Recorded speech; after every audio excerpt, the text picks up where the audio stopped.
जीर्ण इमारतींचा मृत्यूचा सापळा, अपघातानंतरच जाग येणार का? चंद्रपूर मनपाला. चंद्रपूर, निलेश ठाकरे.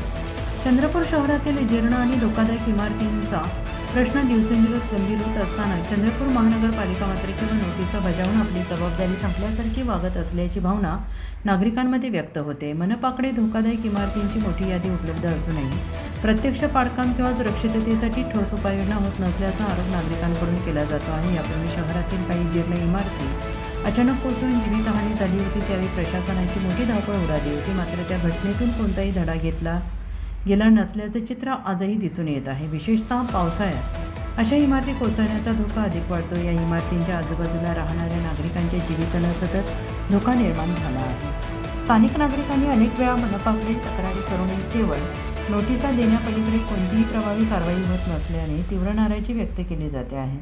नुकतेच शहरात जीर्ण झालेल्या इमारतीचा स्लॅब कोसळून एका इसमाचा अपघात झाला आणि तो सध्या रुग्णालयात ICUमध्ये आहे. ही घटना घडून सुद्धा पुन्हा मोठी दुर्घटना घडल्यानंतरच प्रशासन जागे होणार का, असा संतप्त सवाल नागरिक उपस्थित करत आहेत. पावसाळ्याच्या पार्श्वभूमीवर चंद्रपूर महानगरपालिकेने धोकादायक इमारतींचे तातडीनं सर्वेक्षण करून आवश्यक त्या इमारती जमीनदोस्त कराव्यात आणि नागरिकांच्या जीविताचे संरक्षण करावे, अशी जोरदार मागणी शहरवासियांकडून होते आहे.